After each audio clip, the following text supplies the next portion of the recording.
할렐루야. 아멘. 네, 4월 11일 금요일 아침입니다. 우리의 소망 되시는 하나님 앞에 나아가는 귀한 이 아침 되기를 원합니다. 우리 함께 찬송하겠습니다. 찬송가 366장입니다. 찬송가 366장 어두운 내 눈 밝히사 함께 찬송하겠습니다.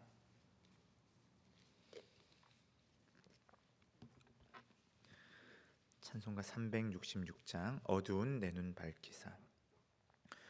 어두운 내 눈 밝히사 진리를 보게 하소서. 진리의 열쇠 내게 주사 참빛을 찾게 하소서. 깊으신 뜻을 알고자 엎드려 기다리오니 내 눈을 뜨게 하소서.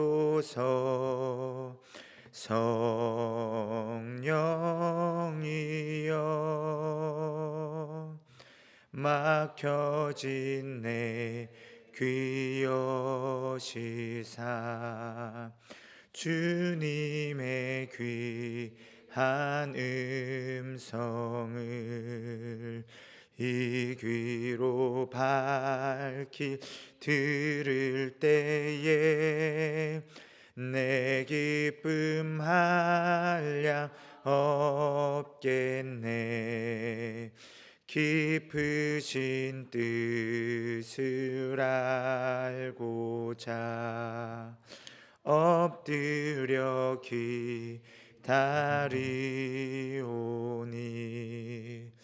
내 귀를 열어 주소서. 성령이여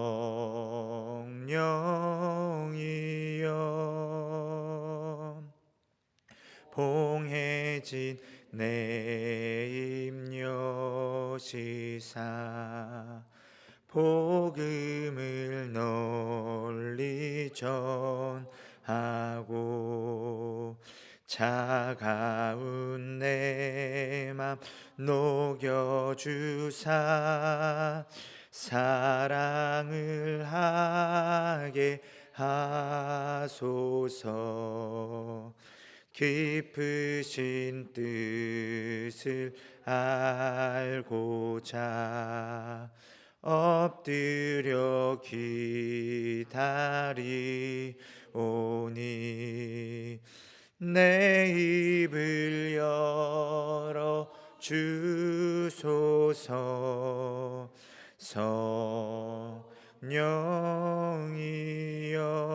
성령이여. 아멘. 거룩하신 아버지 하나님, 오늘도 우리에게 생명과 호흡을 허락하여 주시고 하나님께서 주신 은혜로 이 하루를 살아갈 수 있도록 인도해 주심에 감사를 드립니다. 하나님, 우리가 이 세상을 살아가는 동안에 우리의 마음과 눈이 어두워지고 정말 주님께로 향한 그 사랑의 마음들이 세상으로 빼앗겨 세상을 더 사랑하며 세상을 더 쫓았던 우리의 모습들이 있음을 고백합니다. 우리의 이런 부족하고 연약한 모습들 주님께서 용서하여 주시고 또한 불쌍히 여겨주셔서 우리로 하여금 다시금 더욱 하나님을 사랑하며 하나님께로 우리의 눈과 마음을 향할 수 있도록 인도하여 주시옵소서. 하나님, 이 세상에 분주하고 바쁘고 중요한 것처럼 보이는 일들이 너무나도 많은 가운데에 우리가 그러한 것들에 마음이 빼앗긴 채 살아옴을 고백합니다. 하나님, 정작 하나님의 말씀을 가까이 하지 못했고 하나님을 사랑하지 못했으며 또한 우리에게 맡기신 이웃들을 사랑하지 못한 우리의 불찰, 우리의 죄악을 주님 용서하여 주시옵소서. 하나님, 우리가 정말 하나님의 말씀을 다시금 가까이 하는 가운데에 하나님을 더 사랑하게 하여 주시고 또한 우리에게 맡기신 많은 이웃들, 우리에게 맡기신 많은 사명들이 얼마나 중요하고 가치 있는 것인지를 회복해 하여 주시어서 하나님, 우리가 정말 하나님께서 보시기에 합당하고 기뻐하실 만한 청지기로서의 삶을 잘 살아갈 수 있도록 주님 도와주시옵소서. 세상의 여러 가지 소식들에 우리의 눈과 마음이 빼앗기는 것이 아니라, 흔들리는 것이 아니라 더욱 그럴 때일수록 하나님 앞에 나와 기도하며 주님의 말씀을 붙드는 우리들 될 수 있도록 인도하여 주시옵소서. 오늘도 말씀 주시니 감사를 드립니다. 주신 말씀 우리가 함께 읽고 은혜 나눌 때에 성령님 우리로 잘 깨닫게 하여 주시고, 또한 이 말씀을 따라 살아갈 수 있도록 용기와 믿음을 더하여 주시옵소서. 감사합니다. 예수님 이름으로 기도합니다. 아멘. 함께 하나님 말씀 보겠습니다. 누가복음 21장 20절부터 28절의 말씀입니다. 누가복음 21장 20절로 28절의 말씀 우리 함께 교독하도록 하겠습니다. 제가 먼저 20절 읽겠습니다. 너희가 예루살렘이 군대들에게 에워싸이는 것을 보거든 그 멸망에 가까운 줄을 알라. 그때 유대에 있는 자들은 산으로 도망갈 것이며 성내에 있는 자들은 나갈 것이며 촌에 있는 자들은 그리로 들어가지 말지어다. 이 날들은 기록된 모든 것을 이루는 징벌의 날이니라. 그날에는 아이 벤 자들과 젖 먹이는 자들에게 화가 있으리니 이는 땅에 큰 환난과 이 백성에게 진노가 있겠음이로다. 그들이 칼날에 죽임을 당하며 모든 이방에 사로잡혀 가겠고 예루살렘은 이방인의 때가 차기까지 이방인들에게 밟히리라. 1월 성신에는 징조가 있겠고 땅에서는 민족들이 파도와 바다의 성난 소리로 인하여 혼란한 중에 곤고하리라. 사람들이 세상에 임할 일을 생각하고 무서워함으로 기절하리니 이는 하늘의 권능들이 흔들리겠음이라. 그때에 사람들이 인자가 구름을 타고 능력과 큰 영광으로 오는 것을 보리라. 함께 읽습니다. 이런 일이 되기를 시작하거든 일어나 머리를 들라 너희 속량이 가까웠느니라 하시더라. 아멘. 오늘 본문에서는 주님께서 계속해서 이 마지막 때에 일어날 징조들에 대해 말씀하고 계십니다. 특별히 누가복음 21장의 내용들은 예루살렘이 멸망하고 성전이 무너질 것에 대한 말씀들인데요. 오늘 말씀을 읽다가 보면 좀 겁이 나기도 하는 것이 사실이죠. 멸망, 무너짐, 또 말세에 대한 말씀들은 우리에게 그리 친숙하지 않은 말씀들이다 보니까 이런 말씀을 읽거나 듣게 되면 위축되기도 하고 또 두려운 마음이 들기도 합니다. 하지만 이 말씀 또한 주님께서 하신 말씀이고 또 성경에 기록되어 있는 말씀입니다. 그렇기 때문에 우리와 친숙하지 않다고 해서 또 멸망이나 붕괴와 같은 이런 심판의 메시지들로 가득하다고 해서 멀리하거나 관심을 두지 않는 것이 아니라 이러한 말씀에도 우리가 귀를 기울여서 마지막 때를 어떠한 태도로 우리가 준비하며 살아야 하는지 이것을 돌아볼 필요가 있습니다. 중요한 것은 주님께서 이렇게 말씀하시는 이유가 단순히 겁을 주기 위해서라든가 아니면 불안감을 주기 위해서가 아니라는 사실입니다. 이런 말씀을 통해서 주님은 우리 신자들이 세상 가운데 일하고 계신 하나님의 역사를 바라보시기를 원하고요. 또 세상의 조류에 휩쓸려 정신없이 사는 것이 아니라 깨어있기를 원하신다라는 사실입니다. 따라서 이 아침 우리는 오늘 말씀을 통해서 우리는 과연 어떤 태도로 이 말세의 때를 살아야 하는지 함께 생각해보고 또 기도하기를 원합니다. 두 가지를 함께 생각해 볼 텐데요. 첫째로 신자는 역사의 주관자가 되시는 하나님이 계시다라는 사실을 기억하고 자신의 삶을 점검하는 것이 필요합니다. 오늘 본문 20절은 이렇게 시작하고 있습니다. 너희가 예루살렘이 군대들에게 에워싸이는 것을 보거든 그 멸망이 가까운 줄을 알라. 우선 오늘 본문은 예루살렘의 멸망에 대해서 주님께서 말씀하고 계신데요. 이 말씀은 실제로 이 주후 70년 예루살렘 성전이 무너지는 것, 예루살렘 성읍이 함락되는 것을 말씀합니다. 역사적으로는 주후 66년 유대에서 이 로마의 압제에 항거하는 이 대규모의 무력 시위가 있었습니다. 그 결과로 주후 70년 로마의 타이투스 장군에 의해서 예루살렘 성읍이 함락되고요. 예루살렘 성전이 완전히 무너지게 됩니다. 그리고 22절을 보시면 이 일들에 대해서 주님께서는 이 날들은 기록된 모든 것을 이루는 징벌의 날이니라라고 말씀합니다. 그러니까 이 예루살렘의 멸망은 단순히 힘센 나라가 다른 한 나라를 무력으로 짓밟는 사건이 아니라 징벌의 일환이었다라는 점을 우리가 알 수가 있습니다. 그렇다면 여기서 징벌하는 자는 누구입니까? 로마입니까? 그렇지가 않습니다. 로마는 그저 하나님의 손에 들려 사용되는 회초리, 막대기일 따름입니다. 실상 그 이면에는 모든 역사의 주관자가 되시는 하나님이 계십니다. 이미 앞서서 유다 예루살렘이 얼마나 하나님 앞에서 패역했는지 주님께서 말씀하셨는데요. 누가복음 13장 34절로 35절의 말씀은 주님께서 이렇게 예루살렘에 대해 말씀하고 계십니다. 예루살렘아 예루살렘아 선지자들을 죽이고 내게 파송된 자들을 돌로 치는 자여, 암탉이 제 새끼를 날개 아래에 모음같이 내가 너희의 자녀를 모으려 한 일이 몇 번이냐. 그러나 너희가 원하지 아니하였도다. 보라, 너희 집이 황폐하여 버린 바 되리라. 아멘. 유다 예루살렘의 멸망은 겉으로 봤을 때는 예루살렘이 로마를 상대로 해서 무력 항쟁을 일으켰고, 이에 로마가 그 보복의 조치로서 예루살렘을 더 큰 힘으로 누르는 정치적이고 군사적인 이런 이유들이 복잡하게 얽힌 사건처럼 보입니다. 하지만 그 이면에는, 그 너머에는 끊임없이 하나님의 말씀을 거절하고 하나님의 뜻대로 사는 것을 완강하게 거부했던 그 예루살렘에 대해서 하나님께서 징벌하시고 심판하신다라는 것이 바로 오늘 주님의 말씀입니다.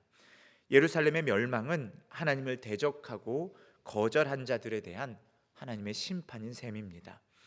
그래서 이러한 일들이 일어날 때에 신자들은 겉으로 나타나는 어떤 현상들에 눈과 마음이 빼앗겨서는 안 됩니다. 그 너머에서 일하고 계신 역사의 참된 주관자, 모든 만물과 나라의 주인 되시는 하나님을 바라볼 줄 알아야 합니다. 오늘날에도 크고 작은 전쟁들이 끊이지 않고 있습니다. 세계 곳곳에서 이런 전쟁들이 많이 일어나고 있습니다. 심지어 최근에는 미국과 중국 간의 이 관세 전쟁이라고 하면서 거대한 두 나라가 세계의 패권을 차지하기 위해서 일종의 경제 전쟁을 벌이고 있기도 합니다. 여기에 따라서 주식 시장이 출렁거리기도 하고요. 또 그 밖에 이 경제 규모가 작은 나라들의 환율이 요동치고 큰 어려움을 당하고 있기도 합니다. 이런 혼란스러운 상황들 속에서 우리 신자들은 그러면 어떻게 살아야 하겠습니까?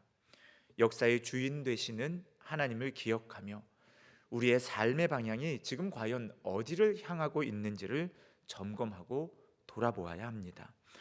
오늘 주님께서 21절에서 이렇게 말씀하시죠. 그때에 유대에 있는 자들은 산으로 도망할 것이며 성내에 있는 자들은 나갈 것이며 촌에 있는 자들은 그리로 들어가지 말지어다. 주님께서는 산으로 도망가라, 성 안에 있는 자들은 성 밖으로 나가라, 촌에 있는 자들도 성 안으로 결코 들어가지 말라, 이렇게 말씀하십니다. 성은 예루살렘 성을 가리키는 거죠.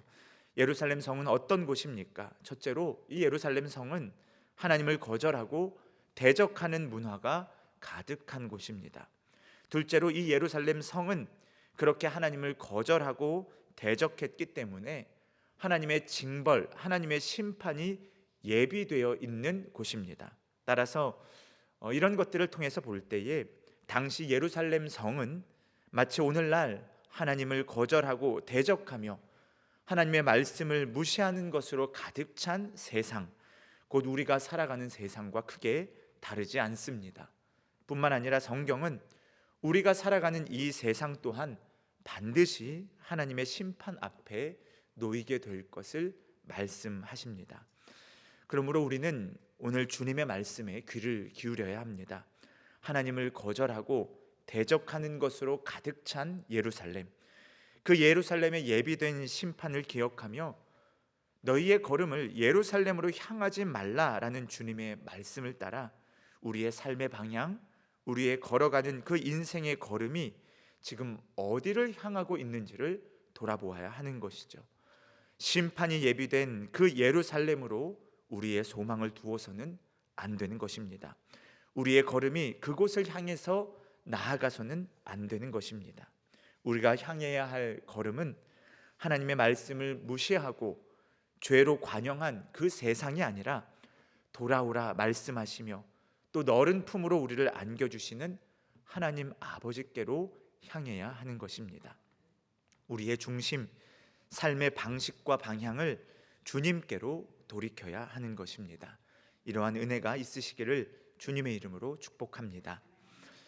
두 번째로 우리가 생각해 볼 것은 주님께서 행하시는 심판의 날은 끝까지 견디며 믿음으로 인내하는 신자들에게는 구원이 이루어지는 기쁨의 날이다라는 사실입니다. 주님께서는 예루살렘의 멸망이 하나님께서 행하시는 징벌, 심판의 때이다, 심판이다라는 것을 말씀하시는데요. 우리가 성경 전체를 읽다가 보면 하나님께서 행하시는 심판이 동시에 늘 구원과 맞닿아 있다, 연결되어 있다는 점을 깨닫게 됩니다.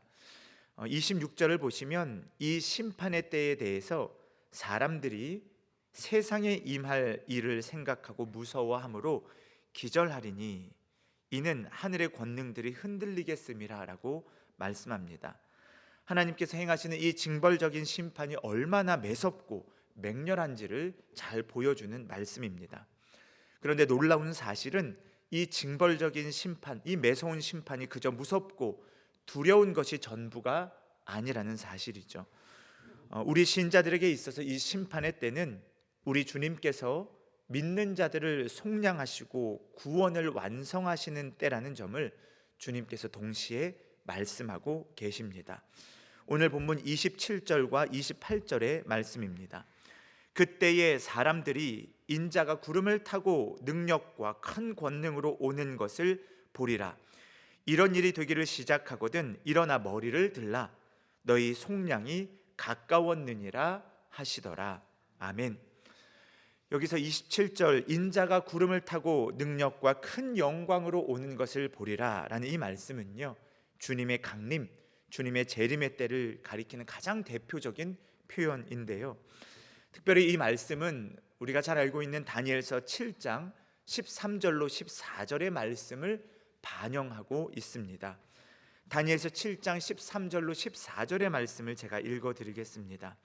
내가 또 밤 환상 중에 보니 인자 같은 이가 하늘 구름을 타고 와서 옛적부터 항상 계신 이에게 나아가 그 앞으로 인도되매 그에게 권세와 영광과 나라를 주고 모든 백성과 나라들과 다른 언어를 말하는 모든 자들이 그를 섬기게 하였으니 그의 권세는 소멸되지 아니하는 영원한 권세요 그의 나라는 멸망하지 아니할 것이라. 아멘.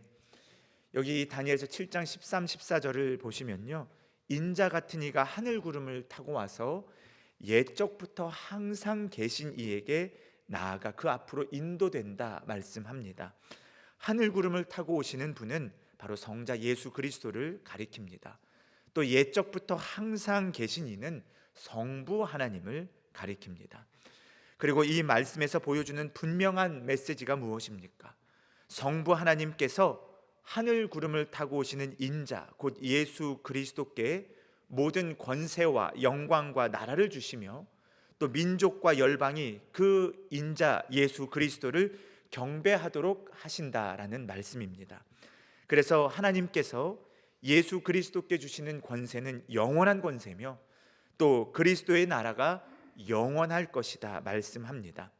하나님께서 예수 그리스도를 통해서 완성하시는 하나님의 나라, 하나님께서 예수 그리스도를 통하여 이루시는 완전한 구원이 바로 다니엘서 7장 13, 14절에 기록되어 있고 주님께서 오늘 본문에서 이렇게 말씀하고 계신 것입니다. 그래서 오늘 본문 27절, 28절에서 주님은 하나님을 거절하고 대적하며 그 말씀을 무시했던 자들에게는 기절할 만큼이나 두려운 심판과 징벌이 임하겠지만 그 심판이 임하는 때가 오히려 하나님께서는 예수 그리스도를 통해서 영원한 하나님 나라를 완성하시는 때이다. 끝까지 견디는 자, 끝까지 믿음을 지키는 이 신자들을 향해서 하나님께서 그 구원을 성취하시는 때이다 말씀하고 계신 것입니다. 그래서 심판의 때는 동시에 우리 신자들의 구원이 완성되는 기쁨의 날이라는 사실을 우리가 기억해야 합니다. 따라서 주님께서는 28절에서 이렇게 말씀하시죠. 이런 일이 되기를 시작하거든 일어나 머리를 들라 너희 속량이 가까웠느니라. 아멘. 우리의 속량이 가까이 왔다 말씀하십니다. 우리의 구원이 머지않아 성취될 것이라 말씀합니다. 그러니 우리 신자들은 주님의 말씀을 따라서 일어나 머리를 들어야 하겠습니다. 일어나 머리를 들라. 이 말씀이 무슨 뜻입니까? 일어나 머리를 들라라는 말씀은 일어나 머리를 들고 이 시대를 바라보라. 또한 이 시대 가운데에 역사하고 계신 하나님을 바라보라. 깨어서 하나님의 일하심을 직시하라는 말씀인 것입니다. 시대를 분별하지 않고 하나님의 일하심을 보지 않는 자들의 모습은 결국 최후의 징벌, 심판을 받는 것에 불과합니다. 주님께서는 마태복음 24장 37절로 42절에서 이렇게 그 마지막 때를 말씀하십니다. 노아의 때와 같이 인자의 임함도 그러하리라. 홍수 전에 노아가 방주에 들어가는 날까지 사람들이 먹고 마시고 장가들고 시집가고 있으면서 홍수가 나서 그들을 다 멸하기까지 깨닫지 못하였으니 인자의 임함도 이와 같으리라. 그때에 두 사람이 밭에 있으며 한 사람은 데려가고 한 사람은 버려둠을 당할 것이요 두 여자가 맷돌질을 하고 있을 때 한 사람은 데려가고 한 사람은 버려둠을 당할 것이니라. 그러므로 깨어 있으라. 어느 날에 너희 주가 임할는지 너희가 알지 못함이니라. 아멘. 여러분, 먹고 사는 것이 중요하긴 하지만 그것이 전부가 결코 아닙니다. 장가 들고 시집 가는 것, 물건 사고 팔며 또 세상에서 누릴 수 있는 좋은 것을 다 누리며 사는 것이 우리 신자들에게 있어서는 결코 전부가 아닙니다. 노아의 때에 사람들은 그게 전부인 줄 알고 살았습니다. 하나님의 일하심을 깨닫지 못했기 때문입니다. 하나님의 말씀을 무시했기 때문이죠. 하지만 우리 신자들은 달라야 합니다.